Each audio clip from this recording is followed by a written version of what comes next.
Experiment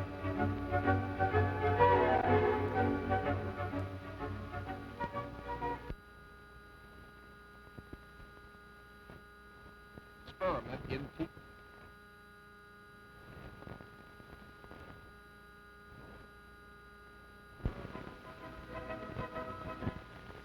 Here we are again, working with science, and still working with electricity. Now, if you remember, last time we were together right here in this classroom, we were talking about generation of electricity, and since then you may have learned about the methods that wheels were turned, or how the generators were turned, turbines and water power, windmills and so forth. But let's continue with our generation of electricity and how we use it right in our own home. What was this? Remember? Our coil and our magnet. Now, we said that if we take a coil and a magnet and put the magnet within the coil, we can make a compass deflect. And there's my compass over here, my coil and magnet here, and that was the important factor. We must have quite a bit of room between the magnet and the compass. Otherwise, the magnet itself will affect the compass. Now, we're going to look carefully at the compass, and also we're going to look carefully at our coil. Let's see if we can get a deflection when I take my magnet and introduce it into the coil. Here we have the magnet and the coil, and right in the insert we have the compass. Here we go. Notice the deflection caused by the magnet going through the coil. Now, this is the way a generator operates. But of course, we don't use this type of setup to generate electricity for our home. We might use a type of a small unit to generate electricity for our bicycle, like a little bicycle generator, but our home requires a lot of power. So if we were to determine how many coils we would need and how many magnets we would need and how many people we would need to generate enough electricity for New York City, you'd see it would be quite a big problem. Well, electric companies like Con Ed right here in New York City have determined how much electricity is needed, and they have built large generators. Now, this is one of many generators used by Consolidated Edison here in New York City. And if we look carefully, we can see not only one generator turbine unit, but in the background, another unit, the unit next to it, and here's another one here. Now, each of these units are bigger than your classroom. And this is just one of many generating plants throughout the New York metropolitan area.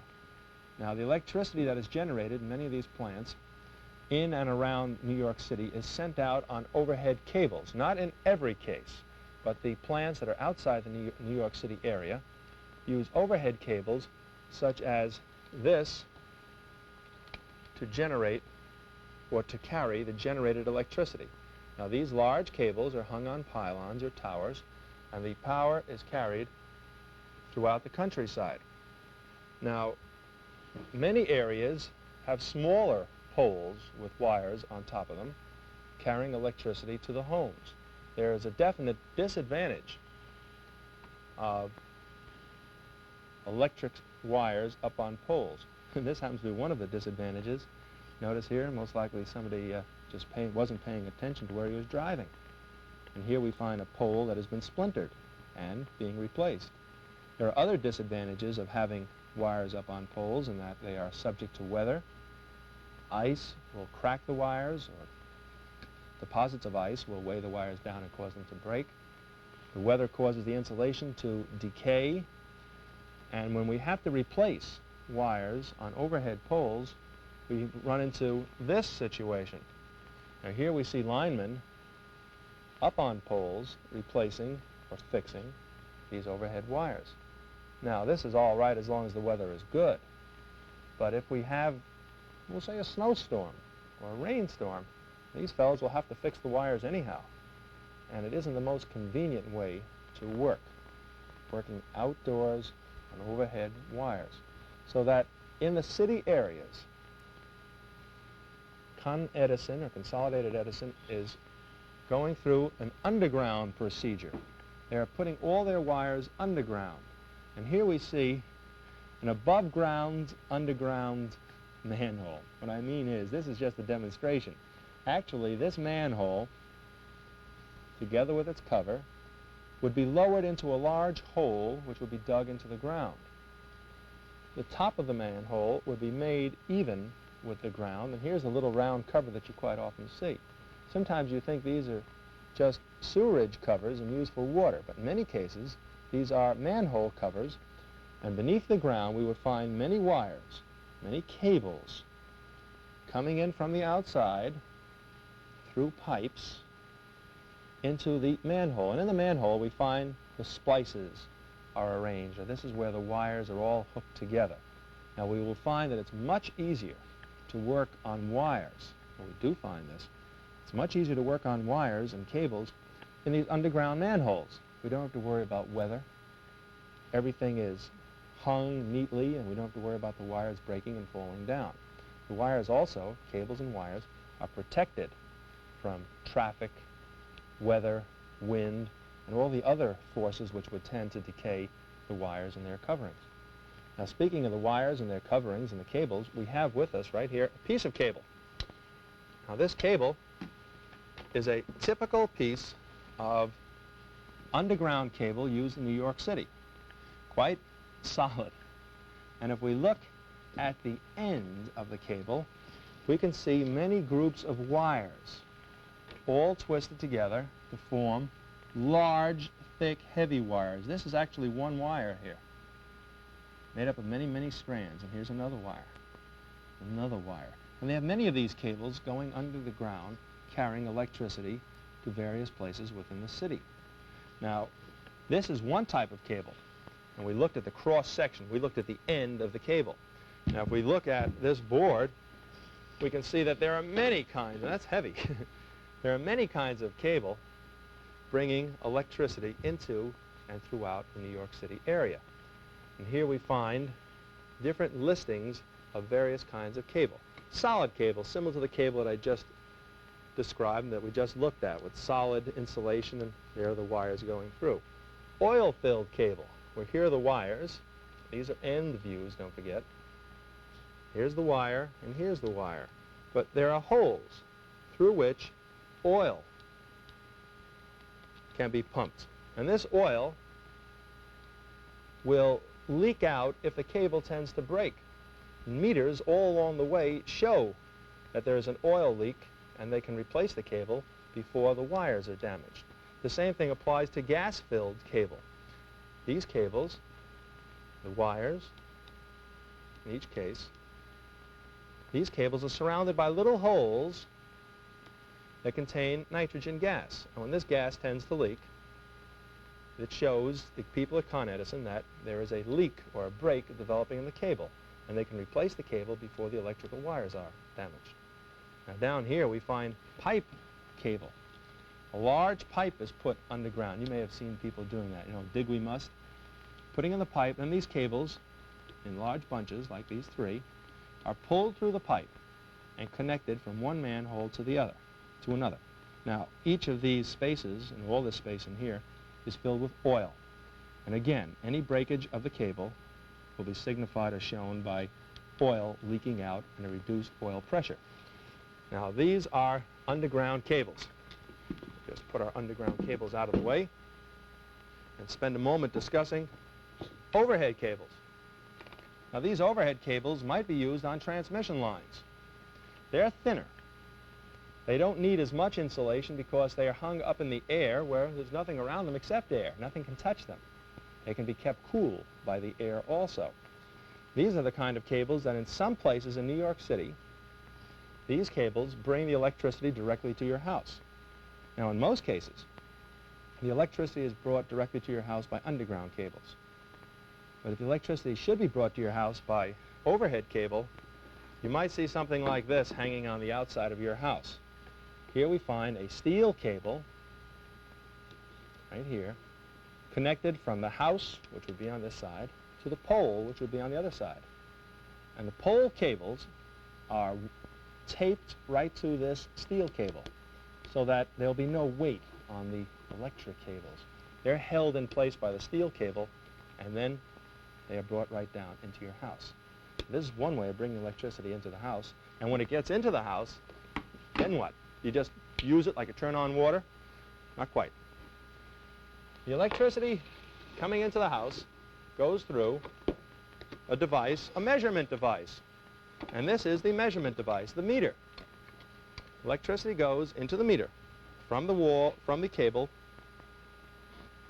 We can take this cover right off so it won't be glary for you. Electricity comes in from the pole to the meter. From the meter, it goes through a master fuse box, a large fuse box. And this master fuse box generally contains cartridge fuses. They're the big fuses that control the main amount of electricity that comes into the house. They're your cartridge fuses right in here. The master fuse box also contains the master switch, which can turn the electricity on or off for the whole house. Now the electricity coming from the pole or from the cable through the meter to the master fuse box then goes to another fuse box. And this is a distribution box. This distribution box has in it all of the fuses necessary for the small units within the house, each room possibly. So we find the electricity goes from the meter, or from the cable, to the meter, to the master fuse box, to the distribution box, and finally to each of the rooms. In fact, what I'm going to do now is wire each of our rooms. And we will wire it in a way that, say, Con Ed would do it if they were wiring your house. We'll put our meter right here and connect it to our source of electrical power. Now this is our meter, and there is electricity coming into our meter from the pole. From the meter, the electricity now travels to our master fuse box. Let's hang the master fuse box up right here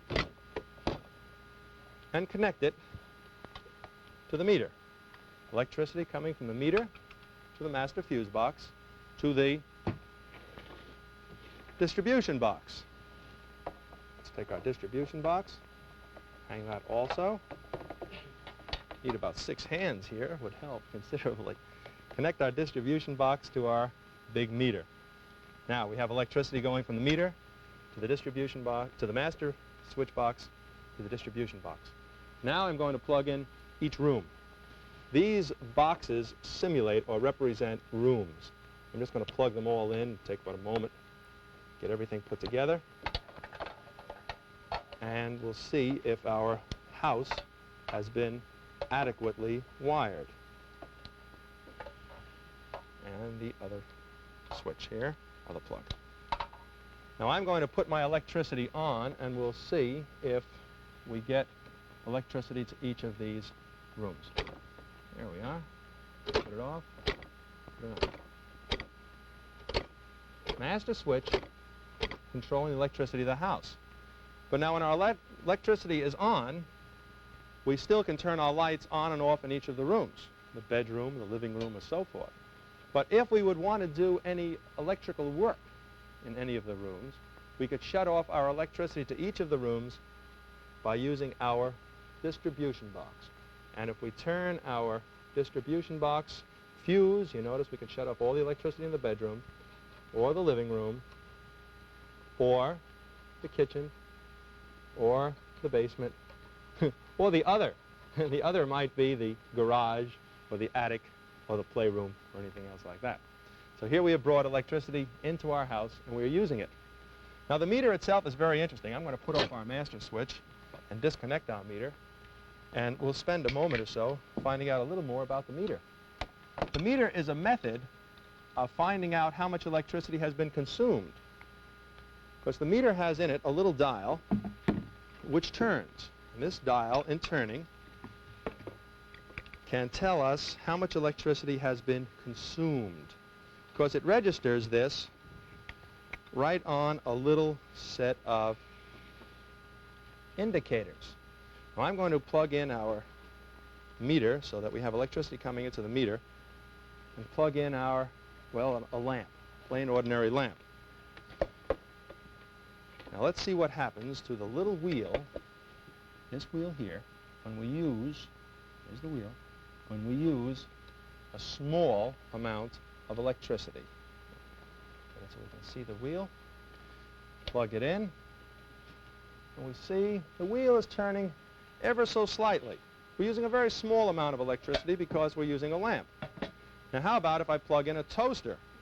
Toaster we know uses more electricity than a lamp. It produces heat, and any item that produces heat uses a lot of electricity. Now watch the wheel when I plug in the toaster. Toaster's plugged in. Now you notice how that's galloping?